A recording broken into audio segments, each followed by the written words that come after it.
Hi, everybody. Today is Saturday, June 14th, 2025, and our friend Pepe Escobar is back with us. Welcome back, Pepe. Wow, Nima, these are historic times, and it couldn't be more hardcore than that. Well, it's 4:20, 2:20 in the afternoon in Moscow. Everything is very quiet here because everybody's away because it's a 4-day holiday. But I heard that it's buzzing among the security agencies and all that. So they are meeting all the time to evaluate that. And just before we start, so far the Russian response has been too diplomatic, too polite. But there are echoes that Putin told Netanyahu explicitly, you better think twice where you're going, meaning that Russia will be supporting Iran because they have a strategic agreement, which is not a full military alliance, but it's a strategic agreement. And one of the clauses is if one of them is attacked by a third power, you'll be supported by the other member of the strategic agreement. That's where we are now. And we can read that in several ways. Like Russia could send what Iran badly needs now extra S 400 missile defense systems, something that Russia could do with no problem. And of course, if Iran needs something more hardcore, apparently they have their own very effective hypersonic missiles, and they still have a lot because they are buried underground. So they won't need Russian hypersonics. But it's getting the Chinese already condemned it, and the Chinese will be acting in the background. And I think the most important thing, Anima, for all of us, for our audience, and for everybody who is following this is a war against BRICS, and now it's a hot war. And don't forget that the current president of the United States now, he owns two wars. He owns the proxy war here, now our neighbors in Novorossiya, and he owns the Israeli war against Iran. The ultimate objective of this is to fracture BRICS, to, by all means necessary, prevent Eurasia integration, which is the biggest theme and the biggest event of the 21st century, the total Eurasia integration in corridors of connectivity and trade among all them. And it's not by accident that the wars against are two of the top protagonists of this integration and two top BRICS, Iran and Russia. So this is the big, this is the bigger picture. So now let's get down to business, Dima. Yeah. Here is the video came out of Iran that shows somehow the same trucks that were used to carry drones to Russia. If you remember with the Of Ukrainian course. attack on Russia, here is this video came from Iran. Yes. And you look at this, you see they use this type of trucks to attack Iran before it started. And here Exactly. is what the Russian ambassador at the UN said. Pep. The current strikes by Israel, what we noticed is the information mass media about the fact that there was likely coordination between Israel and British special services. Immediately after the Israeli strikes, they sheltered the Israeli aviation, which participated in the strikes, in their bases in Cyprus. We also noticed a statement made by Israel when they said that they warned about their attacks. They warned Germany, JCPOA participant, and Italy. It also came to the fore that our American colleagues also had information about the strikes. The Israeli strikes were also supported by the French, who clearly knew about them beforehand. The UK did not participate in this action. And let me say clearly and unequivocally that Russia's claim that British sovereign bases on the island of Cyprus were in any way involved is nonsense. It is deeply irresponsible at moments like this for Russia to be spreading disinformation. Yeah. What an absolute bumbling idiot. Of course, the only thing the Brits can do is to deny it, because now everybody and every intel agency and every think tank that is following it now know it's the same thing.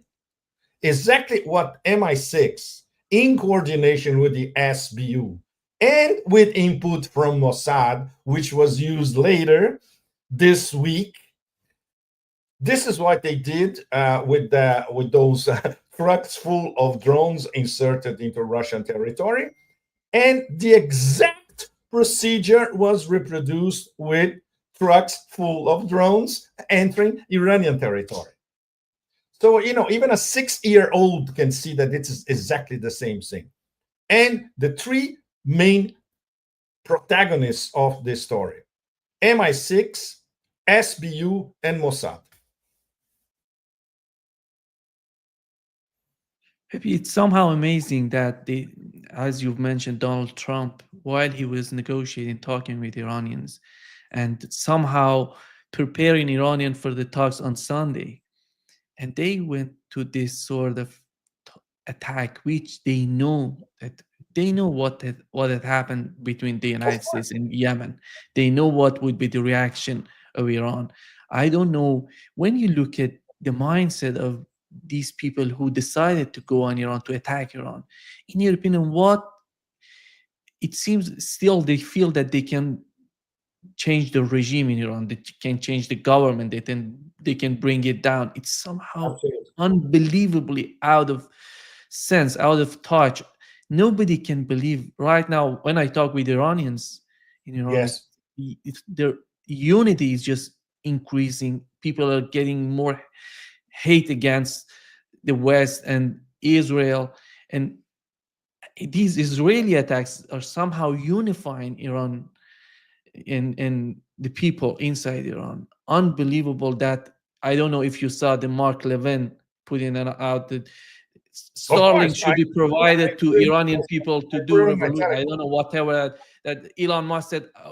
Everything's prepared for them to use it. Yes. Okay. I'll try to give you and our audience the most concise explanation of why this war is happening. First of all, it has absolutely nothing to do with the Iranian nuclear program or Trump trying to come up with a JCPOA 2.0 after he broke the original JCPOA. This is all about regime change. Nothing else. Nothing else. So, the first Israeli wave of attacks, which they were very, very, very lucky because they managed to hack the military communications in Iran. And it took Iranian technicians, the best that they have, 8 hours to put the system back together. Now it's back together. Iranian air defenses are working now and working very, very well. The first few hours, it was a disaster because Israel dominated the Iranian skies and they were bombing at random. It was horrible to watch. And everybody was asking, how come? Okay, the explanation, obviously, it's a cyber explanation. But of course, to put this all back together took a long time. And they put it back together in record time, in fact. This could have taken days. Number one, so it was a mix of attacks on Iranian nuclear installations, which they will never manage to destroy because they are deep underground, as everybody knows. They destroy the surface, or they destroy some radars at the surface, and some installations at the surface. That's it. But the most important thing was the decapitation strikes. And this is exactly the modus operandi with Hezbollah. The IDF, the only thing that they really know what to do is one thing: kill people. It's a killing machine and a genocidal machine at the same time. So bombing people, hell from above, defenseless people, very, very easy. And of course, targeted assassinations. It's the only thing that they do. All of them, IDF, Shin Bet, the whole compound and the whole mindset.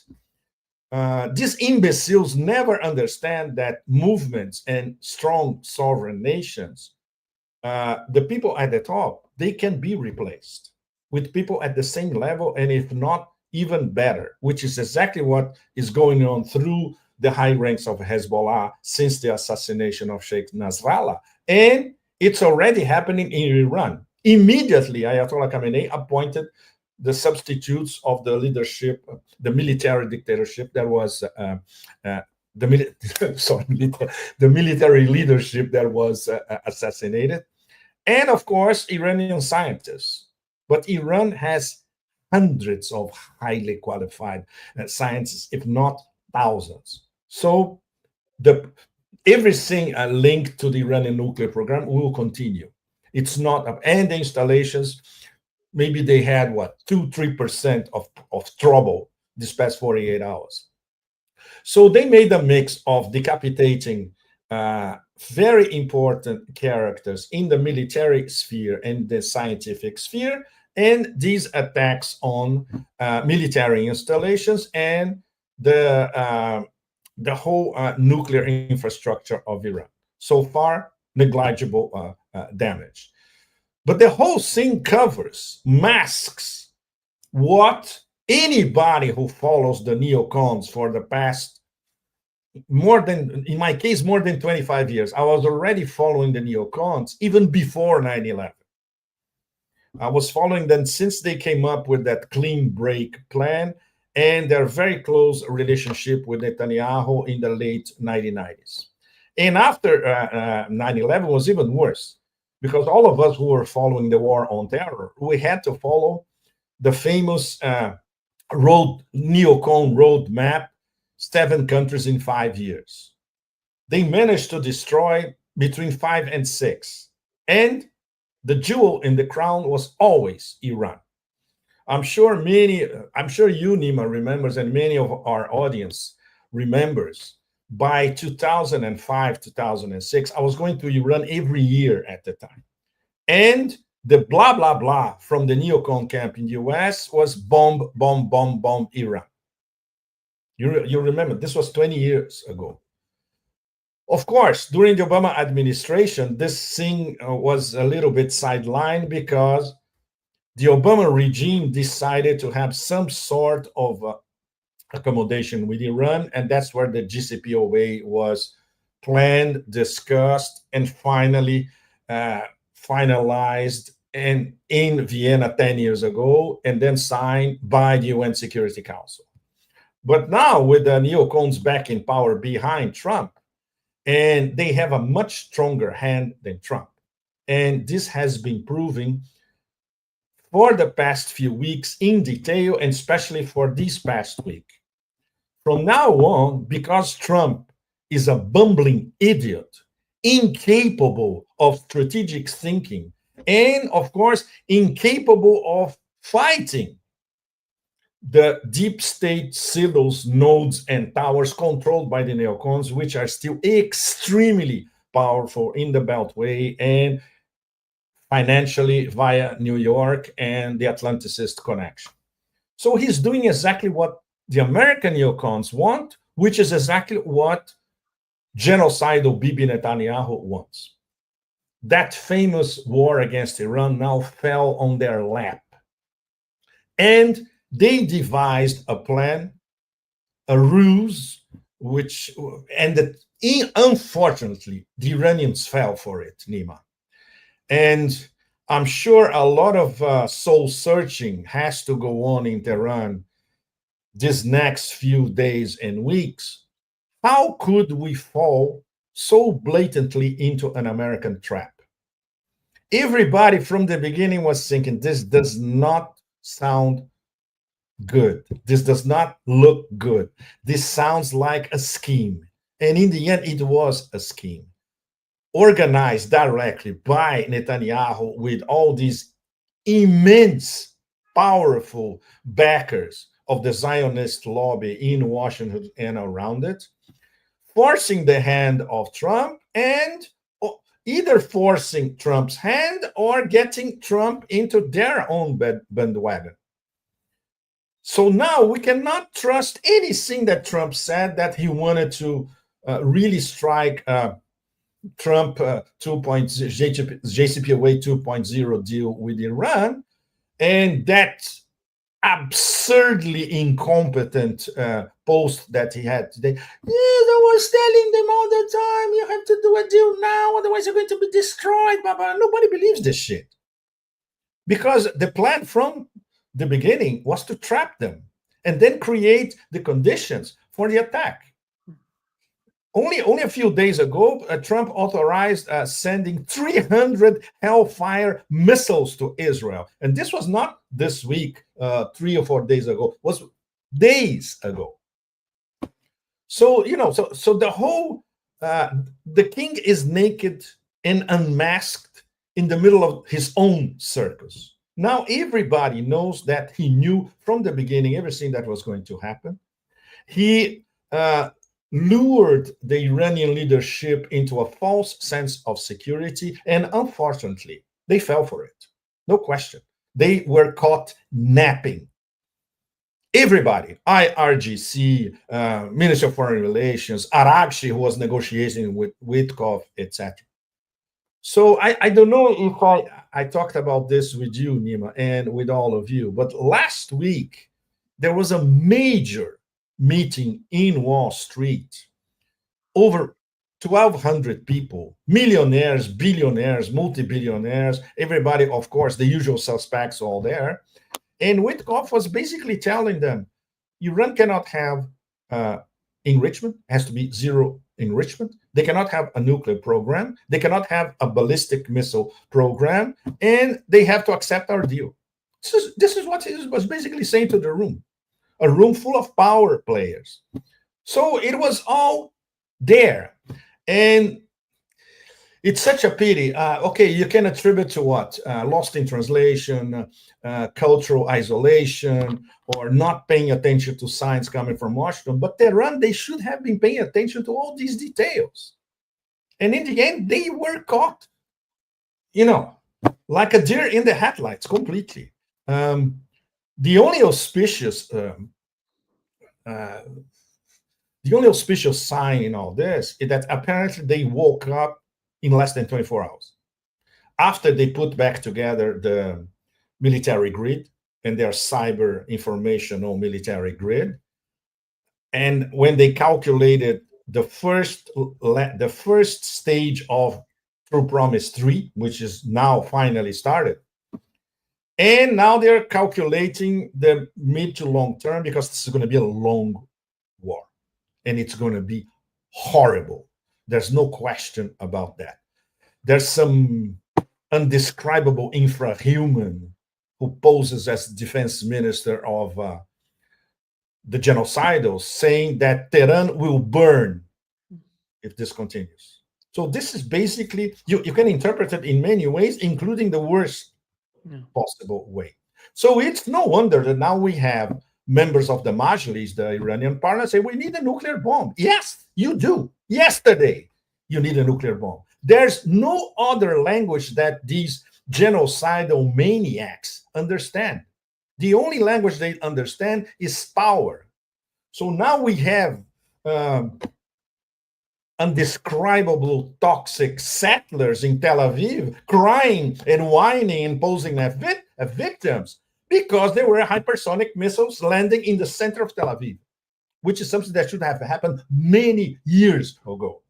And it's no wonder that the Arab world, the Arab street, and the Islamic street in the lands of Islam is rejoicing. Finally, these genocidals are getting a taste of their own medicine. And obviously they're crying and whining because the only thing they know, the only reaction, and threatening apocalypse. So the doubts that many of us had in the first few hours when we saw that massive Israeli attack, they were more or less dispelled after the first stage of it's in fact technically is Operation Severe Punishment, right, Nima? It's not True Promise 3. And the fact that they managed to recompose the leadership, the military leadership, very, very fast, and they're active And of course, the air defenses seem to be active as well, at least most part. So coming back to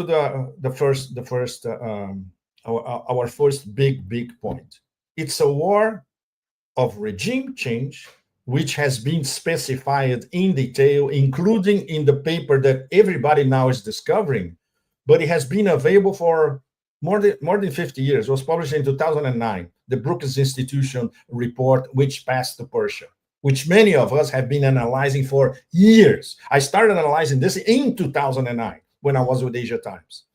So regime change, infiltration inside, provoke the population against the regime by, for instance, via relentless bombing of different targets all across Iran. And what you just mentioned, Nima, what these idiots, I republished on my Telegram. Let's see if I ask. I'm not going to name names because these people don't even deserve to be named. But okay, here it is, I think. I just wrote Zionist neocons, which is the case. And it's not only one guy, it's several. They're spinning that Musk can provide the final nail in the coffin of the Iranian regime, their own terminology, by offering Starlink to the Iranian people, also their terminology, which cannot, between commas, organize a coup. This is the key phrase, organize a coup. It's all about a coup against the administration in Iran, against the Islamic Revolution, and to have a return of a puppet like the Shah before. These people cannot think about anything else. That's the problem. They are blocked in their own little vision, in their own mental block, So it's all about regime change. And now that, as you mentioned correctly, there is unity among practically all strata of Iranian society after Iran is attacked directly, and you have civilian Iranian victims. So, the blowback against this particular plan is immediate. But Iran will suffer. This war is going to be very, very painful. But all of us in the global south who are deeply implicated in changing the system of international relations, at least we can be heartened that Iran faced with two options: total capitulation or having their country totally destroyed. They chose the third option, resistance. And we're going to resist our way. And we won't let them do whatever they want to do with us. So this, from the point of view of a lesson to the global south, this is it. You are a sovereign nation. You're attacked by a bunch of genocidals linked with the empire. You have to resist if you have the means. Iran has the means to a certain extent. And we hope that in the background, if this thing goes on, which looks like it's going to go on, Russia and China will step in. This was literally Iranian Pearl Harbor. Yes. The attack was somehow surprising for Iranian. I talked with Marandi. He said that they thought that Israel would attack them maybe on military sites and maybe on nuclear, but they didn't think that Israel would attack civilians and these buildings, all of this, because they killed the commanders, but they killed a lot of civilians in Iran. Civilians and the scientists. But scientists for that. Yeah. This is somehow mind-blowing, and because after all, we know that Iran produces everything in Iran. Yes. They produce everything. Israel should import from the United States, I know, from Europe, and they're not in a good position. They're not in a good situation to help them because of the case of Ukraine. We know the shortage on the part of NATO in Ukraine. Yes. We know how, and at the United States, Donald Trump himself said they're not capable of producing the way that Russia is producing in Ukraine. Russia is fighting in Ukraine. And I don't know if Israel is able to sustain these sort of attacks, these interactions between Iran and Israel, because in a long run they're gonna lose. They're gonna lose big. Mhm. But it depends on the amount of lethal weaponry that they have, Anima. Nobody knows. Probably the only ones who really know is the Pentagon. And obviously, they're not going to disclose that information. They will continue to be supplied and resupplied. There's no question about that. But the most important thing, Iron Dome, David Sling, all that crap that obviously can be penetrated, and Iran now knows how to penetrate it. You just overload the system. It's very, very simple. It's what happened yesterday. They overloaded the system, and the hypersonics penetrated with no problem at all. How long they can sustain that? Because the IDF as an army is a joke. Everybody knows that. They are only good at killing women and children. They are laughed at all across the lands of Islam. But because they, and very, very important, the F-35s, for the moment we have, I would say practically confirmed, one F-35 down. Today, probably two more, not confirmed yet. So we have in a space of 48 hours, 3 invisible F-35s down by Iranian aerial defense. If that goes on like this, wow. Not to mention the reputational damage to the industrial military complex, Lockheed Martin and all that, you know. Billed as the most advanced jet fighter in the world, invisible, undownable. Now it's going down and will continue to go down. So these are all variants on the, and obviously don't expect the Americans or the collective West or the toothless UN intervening to force this war to stop. No. Now it's hardcore war, hot war, just like the Iran-Iraqi war that many of you, the audience, don't remember. But that was vicious, and it lasted 8 years. Anything can happen with this war. Of course, it's not going to last too long because the level of the lethal weaponry now doesn't compare to what it was in the early 80s and the mid 80s, right? But there is a strong possibility that the genocidals will lose their marbles completely and go for something really, really radical. Because if they see that they are losing in the mid to long term, and if Iran responds in a way that they are able to disable most of the intricate net and grid of Israeli protection, they will go completely nuts. And then all bets are off. It's going to be the Samsung option, which they advertise many times. If we're pressed to the limit, we destroy everybody, which is very much in character with the way these infrahumans think, between commas, because they don't think. They're fanatics. So it's immensely dangerous, and immensely dangerous for Iran, for West Asia, for the planet as a whole. And coming back to one of the key points, the war against BRICS. Why Trump gave the go-ahead for this? Because it's the cheap way for the US to interfere in another node of Eurasia integration. With West Asia completely convulsed, bye-bye to, for instance, finishing the international north-south transportation corridor from Russia through Iran all the way to India. It's what I was doing last month in Iran. I was tracking the corridor inside Iran. So this, in terms of Eurasia integration, is a disaster. In terms of the Chinese New Silk Roads crossing Iran, going to Turkey and then to Europe, same thing. You block it. Just like Ukraine is a way of blocking unsuccessfully the New Silk Roads and Eurasia integration in Eastern Europe. The Chinese found ways to circumvent that, even if they use much less the Trans-Siberian, for instance, but they started to use much more the Central Corridor and going through Iran.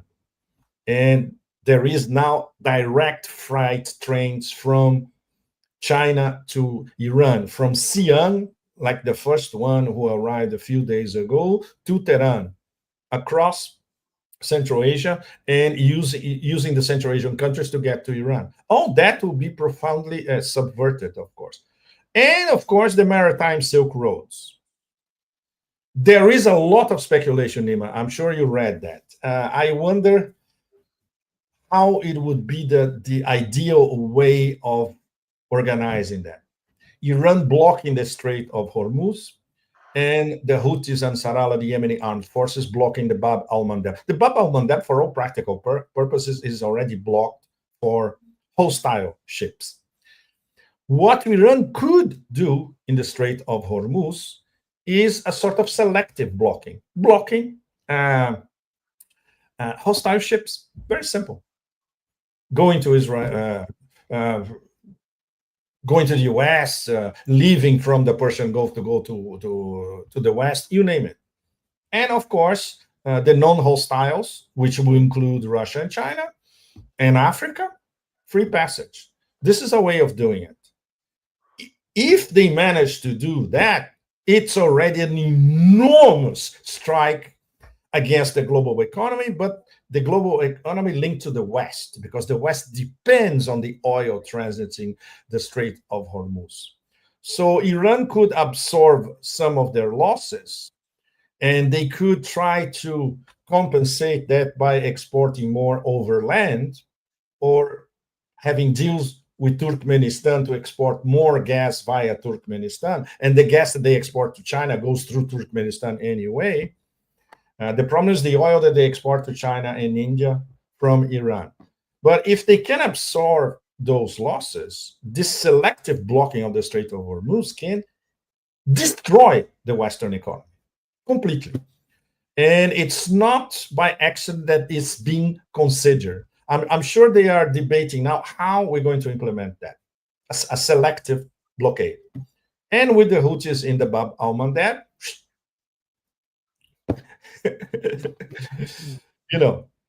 you have everything. Pepe, you've mentioned that Israelis may use nuclear bombs against Iran, but they could. Before going to this discussion, let me play the Chinese ambassador at the UN, what he said about the conflict. Mm-hmm. What do you think of the current situation concerning Israel and Iran? We strongly condemn the Israelis' attack on Iran. This is a violation of the Iran's sovereignty and territorial integrity. And we are particularly concerned that they are attacking nuclear facilities, which is another red line that Israel has crossed. Two red lines. He talked for 1 minute, Nima, and he mentioned two red lines. This coming from China, which is always extremely contained, it's huge. Yeah. It's very, very big. And don't forget, all of you, our audience, Iran for China is a matter of national security, as one of China's top providers of energy, oil, and gas. And of course, because of the Iran-China strategic partnership, 10 years, $400 billion a worth, which is basically energy on one side, building infrastructure on the other side. So China takes this immensely serious. And when you start to see an ambassador at the UN using this kind of language, which is unmistakable, it's not diplomatic anymore, it's an outright condemnation on two levels, this proves that the repercussions are going to be immense. And Russia so far is immensely complicated. I wish I could have this conversation this weekend here in Moscow, but there's nobody in town, Nima. It's the 4-day weekend of Russia Day. Everybody's out. So we only can start talking about that on Monday. And on Tuesday is the pre-start of the St. Petersburg Forum. But this will be now one of the big themes in St. Petersburg next week. Okay. How far will Russia go to support Iran? This is the big question here. Everybody's asking this question.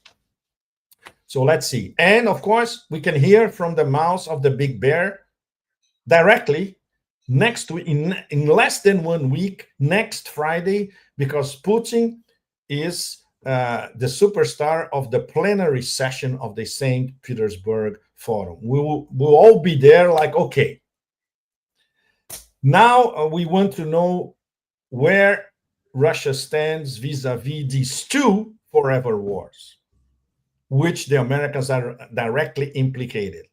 And what does that mean for that so-called peace process between Russia and the US? So the whole thing will be on the table to next week, Nima, at the highest level.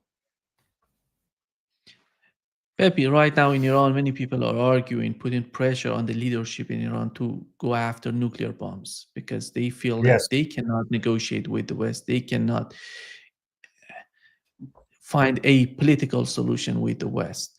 I would argue if Israel goes with the plan to attack Iran with nuclear bombs, that's the end of Israel, in my opinion, because Iran can get nuclear bombs in a matter of a week or two.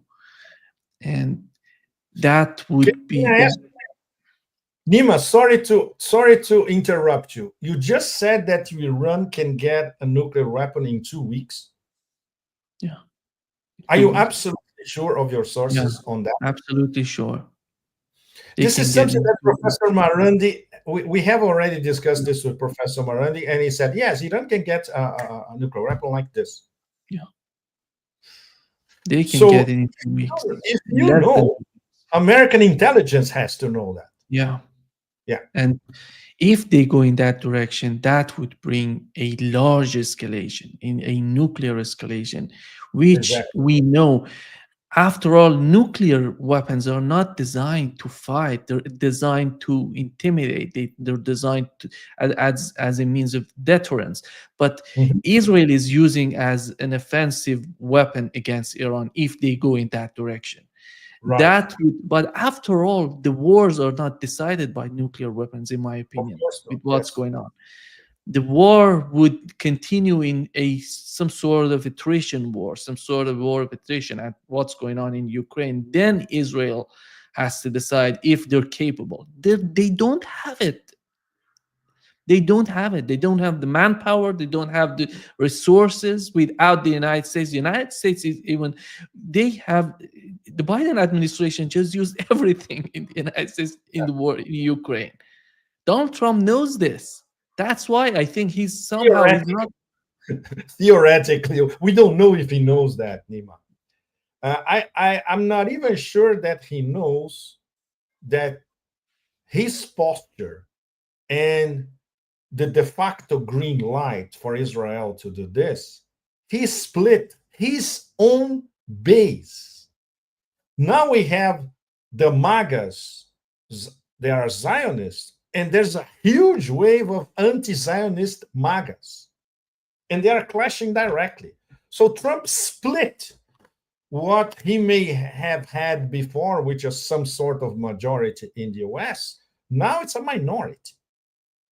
At least half of his base is beyond being against a new war, which he just green-lighted this week. These are the, you cannot discuss it anymore, and you cannot unmask it anymore. And when even people who used to be close to him, you know, the usual suspects in media, social media, you know, that we don't need names, you all know their names. They are going against him. So he put himself in this position, which begs the question once again, which is being discussed here in Moscow all the time. And this, it's crazy, the speed of the whole thing. This week during the Forum of the Future 2050, in the middle of the week, I had a dinner with Larry Johnson and one of my top friends here, which is a close friend, extremely well informed, and at the same time, he's a source on and off. So we were on the same table, and they learned a lot about each other. And my Russian friend was appalled at what Larry revealed to him about how the deep state works. So, so the Russians here are asking this, okay, is there anybody over there that we can trust? The answer is 99% no.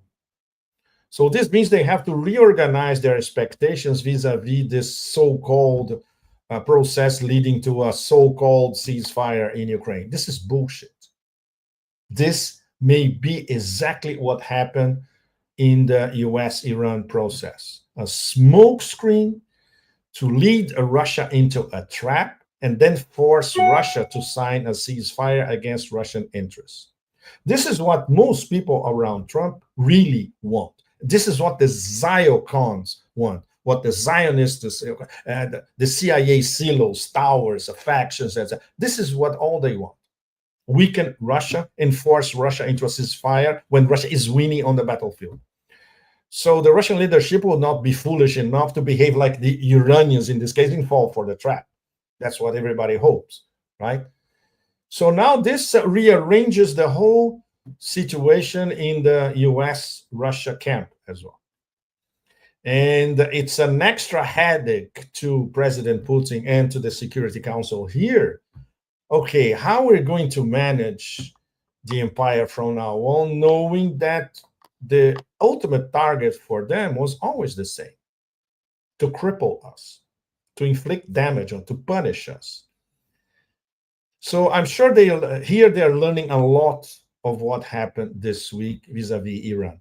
And unfortunately, Iran is learning the hard way because they deposited a measure of trust into the Trump administration. Total disaster. Total disaster. You cannot trust functionaries of the empire because the imperial ideology prevails over everything. Manifest destiny, exceptionalism, and we need unilateral dominance over the planet. This is not going to change. And there's no accommodation with that. Just as there's no accommodation with those genocidals over there in the lands that they stole, steal, and continue to steal. Bombing everywhere in sight, which is the only thing they know how to do. So it's no wonder I use a column. The whole planet is hostage to a death cult. This is the short headline to what we are all living. We are all hostages of these people. How to get rid of them? So Iran now is on the front line. Until yesterday was the Houthis, was Yemen, was Ansar Allah, was the Yemeni armed forces. Now it's Iran. And it's not an accident, once again, that those IDF clowns, now they're saying that the main front of war is not Gaza anymore, is Iran, which is what they wanted from the beginning. So Gaza now is a sideshow, which is even worse because the process of extermination in Gaza will accelerate because nobody's paying attention. Everybody's paying attention now to the Iran-Israeli war. So everywhere we look is horrible. Everywhere is horrible. All across West Asia. Not to mention, we didn't even mention that these vile collaborator Arab regimes, Qatar, Egypt, Jordan, Emirates, Bahrain, Kuwait, they're all helping the Americans and Israel. And Iran is keeping tabs. But it's not, it doesn't help much because basically now it's Iran alone against all that. One of a wonderful commentator in the website that I like very much, globalsouth.co, they republish my articles. It's one of the best independent websites anywhere. A wonderful commentator, AHH, he drew a map of Iran, Zion, and Team Zion.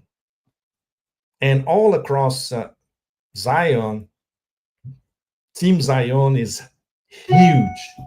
And Iran is alone fighting all those, very much like Russia alone fighting NATO and the whole collective West. So there are parallels. And there are so many parallels between the proxy war in Ukraine, and now the proxy war in Iran, the proxy American-Iranian war fought by Israel, which is what Israel wanted since forever. There are so many parallels. Not only the terrorist operation against the strategic bombers in Russia, mirrored by the terror operation of infiltrating those drones into Iranian territory. The fact that these are two wars against two top BRICS in different points of Eurasia, preventing Eurasia integration, that this is a war against Eurasia integration as a whole. And these are the continuation of the forever wars, which is the inner logic and the overarching logic of the empire. We all know that. And it didn't start with Yugoslavia in 1999. It was even before that. And since 1945, the only thing that the empire does is wars all over the place. It is the empire of chaos, the empire of war, the empire of plunder, the empire of lies. Especially this week, we had one of the most extraordinary chapters of the modern incarnation of the empire of lies. We had the president of the United States lying blatantly that he wanted a peace agreement with Iran, while in the background he was given the go-ahead to go over there and destroy them. How can rational actors, once again, like Russia and China, trust anything coming from Washington? And how can the global South trust anything coming from Washington?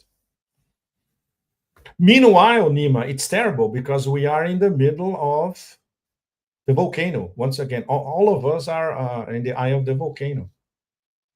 And it's something that this week in Moscow, many discussions, we had this discussion with George Galloway as well, that the war in West Asia, in many aspects, it's even more complex and deadly than the war in Ukraine. Because it involves the whole Arab world and the lens of Islam as a whole, a great deal of the global South, once again, a BRICS a nation, including BRICS nations on the other side. United Arab Emirates is a BRICS nation, and they're helping Israel. That would be nice to see a round table in Rio in 2 weeks. The Iranians asking the Emiratis, do you know what you're doing? Obviously, they are defending their privileged relation with the US. They promised to invest zillions of money of funds from their sovereign wealth fund into the American economy. So they're playing a double game once again. I wonder how Putin feels about the phone call of Donald Trump saying that he didn't know about the attack on Russia. And this is so. Many people, Pepe, you mentioned people in Iran, in Russia. They're somehow, we are dealing with some people who believe that they can get something with negotiations and by negotiations with the United States, but it's somehow so much delusional. Look at Ukraine. Look at the war right now between Iran and Israel. Who's behind it? It's Donald Trump. How you can believe that you can negotiate with him? Absolutely. Nima, I have a question for you. You may choose not to answer if you think it's too sensitive. Did Pezeshkian, was he really convinced that this process will lead to some sort of accommodation with the Americans and to some sort of deal? So who's responsible for being caught napping? It's ultimately it was not Ayatollah Khamenei. Definitely not. So he has to be the president. Yeah.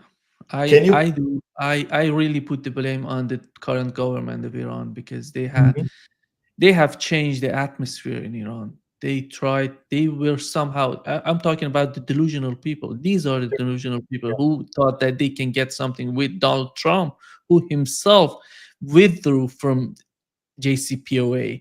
And they thought that this time would be different.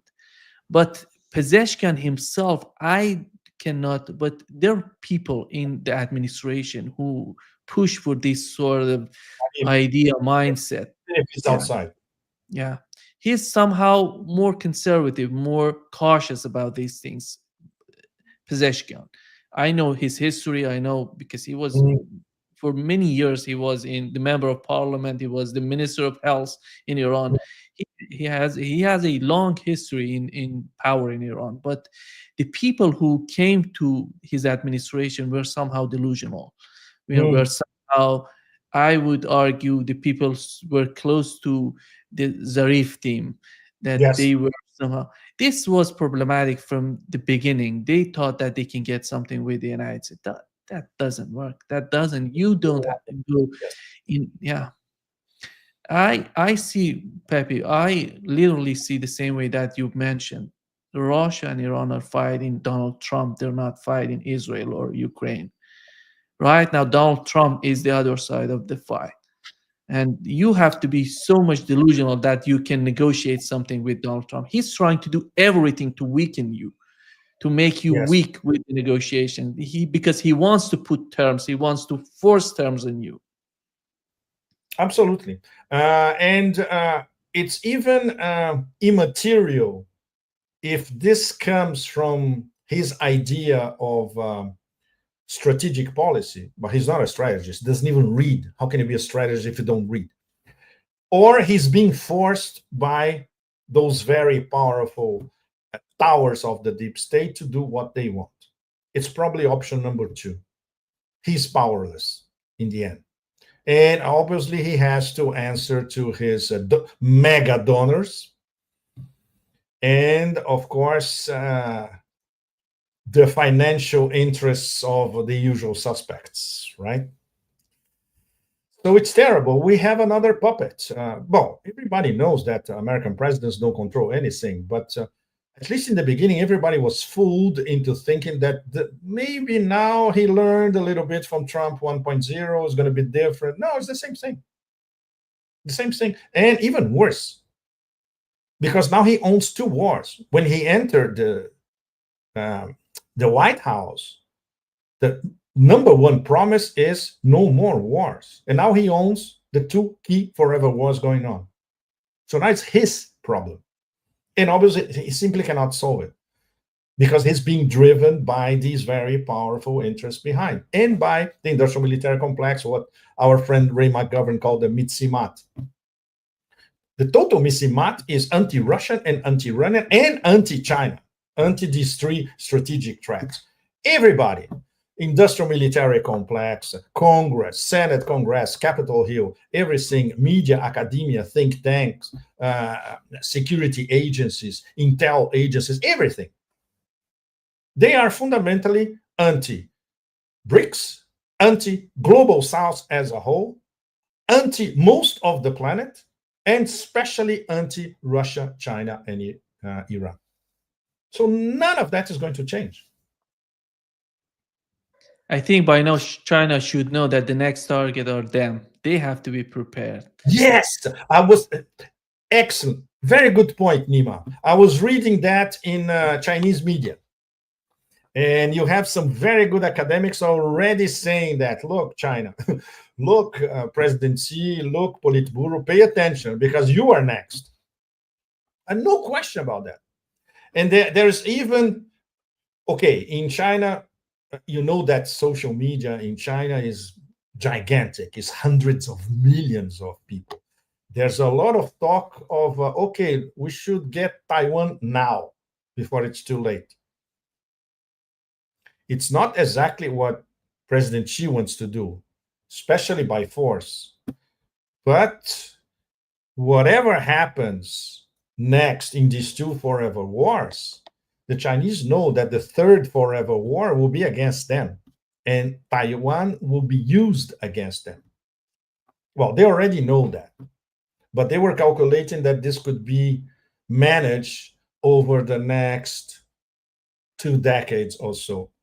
Not at all, because the empire is desperate. Everything, the 36, 37 trillion dollar, the $1 trillion that they have to pay to roll over their debt every 3 months, the inevitable collapse of the international financial system, if Hormuz is even partially blocked, the beginning of the collapse of the western part of the global economy, barrel of oil going to 120, 130, 150, and even 200.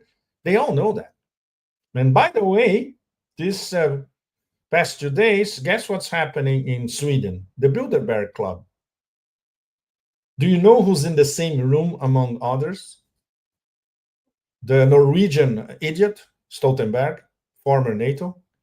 The current Dutch Gouda, head of NATO, Tutti Frutti, Ruti. Christine Lagarde, Alex Karp from Palantir. These people in the same room. So you can imagine what they're plotting, Nima. All of you, our audience. This is as toxic as it gets. And obviously nobody will know anything because Bilderberg, as you know, is... The tragedy, Pepe, is that the West has two things to offer right now. George Soros or Elon Musk, both of them want to regime change in Exactly. other countries. They're the same. They're the It's same. It's the same thing. Yes. Yeah. And there are people who believe that the United States and somehow MAGA and Tucker Carlson, these people who believe that the United States is not. But that, I don't know if these people who voted for Donald Trump would change their mind in a long run, because that would be a huge loss for the Republican Party, for the future of the movement in the United States. That's gone if they go in that direction. And right now, 2 wars. I don't see Donald Trump being capable of putting an end to any of them. No, he won't. And he's going to lose his majority in the next midterms. If it goes on like this, it's inevitable. And then he'll be once again a lame duck president. No question. He betrayed his base. And the base may there are a lot of very smart, sharp people in the base, but there are a lot of people who are basically guided by him, like if he's the Messiah. If the Messiah betrays you, people they take the punch, but no, that's it. No more support. Bye. You betrayed us. You're a liar. And half of the base is already saying it basically out loud. You're a liar. At least he was I wouldn't say intelligent enough. He was forced by circumstances to the second war that he started, which was not Iran. He had to back off because reality was pointing to a massive American humiliation, which was already ongoing, in fact. But it could come to can you imagine, sinking the USS Truman? And the Houthis got very, very close. So he had to abandon his war. He declared war on the Houthis, Ansarallah, and the Yemeni armed forces. And now he has plausible deniability. The whole thing, the whole kabuki of these past few weeks was to give him plausible deniability. He has plausible deniability, but now this has exposed. Guess who unmasked Trump? Nima. Trump himself. That post that he put on Truth Social this week, it's a confession that he knew everything about it from the beginning. Come on, how unqualifiably blind can you be to do this? You are, and this is a trait of personality. He's so immersed in that shallow pool in his mind of Narcissus contemplating his image that he forgets reality.